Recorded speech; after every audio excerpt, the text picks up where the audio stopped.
दुर्ग से एक ऐसी खबर आई जिसने हर अभिभावक की चिंता बढ़ा दी है। स्कूल में पढ़ने वाले बच्चों तक अब नशे की पहुंच का दावा हो रहा है। चंद्रशेखर आजाद स्कूल के 9वीं और 10वीं के छात्रों ने कथित तौर पर नींद की गोलियां खा ली, जिसके बाद 8 छात्रों को अस्पताल में एडमिट करना पड़ा। सबसे बड़ा सवाल यही है कि बिना डॉक्टर के पर्चे वाली दवा आखिर एक स्कूली छात्र तक पहुंची कैसे। दुर्ग के पंचशील नगर में मौजूद चंद्रशेखर आजाद स्कूल में उस वक्त हड़कंप मच गया जब 9वीं और 10वीं के कई छात्रों की तबीयत अचानक बिगड़ने लगी। शुरुआती जांच में सामने आया कि 10वीं के एक स्टूडेंट ने कथित तौर पर ज़ोलपीडेम 10 टैबलेट साथ लाई और उसने अपने साथियों को भी इसे खाने के लिए दे दिया। एक छात्र की तबीयत पहले बिगड़ी और फिर अगले दिन 7 और बच्चों को अस्पताल में भर्ती कराना पड़ा। दरअसल ज़ोलपीडेम 10 टैबलेट नींद न आने की बीमारी के लिए डॉक्टर की ओर से लिखी जाने वाली दवा है। बच्चे का नाम हर्ष सिन्हा है, 10th क्लास का है और बच्चे को पूरा शरीर ऐंठना चालू हो गया था। उस पोजीशन में हॉस्पिटल लेकर के गए। वो अभी 2 दिन में थोड़ा सुधार आया बच्चे में। ये 17 को हॉस्पिटल लेकर के गया तो अभी थोड़ा सुधार है बच्चे में।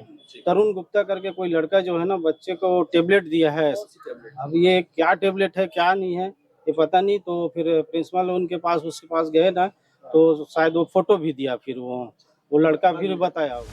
इस घटना ने बच्चों की सुरक्षा व्यवस्था पर गंभीर सवाल खड़े कर दिए हैं। स्कूल प्रबंधन का कहना है कि गोलियां स्कूल परिसर के बाहर खाई गईं, जबकि पूछताछ में एक छात्र के द्वारा टैबलेट लाने की बात सामने आई है।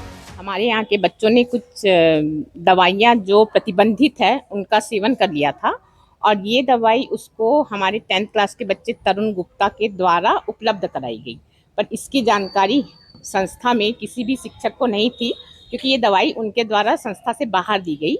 जब 16 तारीख को हमारे एक बच्चे का तबीयत खराब हुआ 2 बजे, तब हमने उसके पेरेंट्स को तुरंत बुलाया और उसको हॉस्पिटलाइज किया।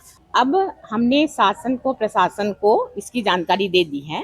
अब इसके आगे सर वो जो भी निर्णय लेंगे, जैसा भी कार्रवाई करने बोलेंगे, हम वही कार्रवाई करेंगे। मामले ने अब राजनीतिक रंग भी ले लिया है। नेता प्रतिपक्ष चरणदास महंत ने सरकार पर निशाना साधते हुए कहा कि जब स्कूलों तक नशे की पहुंच हो जाए तो ये कानून व्यवस्था और निगरानी व्यवस्था दोनों पर बड़ा सवाल है। दुखद बात है कि हमारे बच्चे बिगड़ चुके हैं। हमारे बच्चों से थोड़ा ज्यादा उम्र वाले हैं, 15 साल, 17 साल, 18 साल, 20 साल।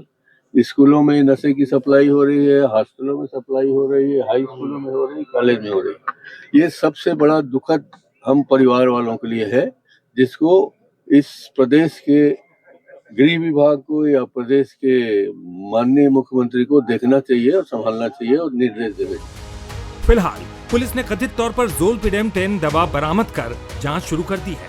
जांच का सबसे अहम सवाल यही है कि डॉक्टर के पर्चे पर मिलने वाली ये दवा नाबालिग छात्र तक कैसे पहुंची, क्योंकि ये दवा बिना डॉक्टर के प्रिस्क्रिप्शन के नहीं दी जा सकती। क्या नियमों की अनदेखी कर दवा बेची गई या इसके पीछे कोई बड़ा नेटवर्क काम कर रहा है?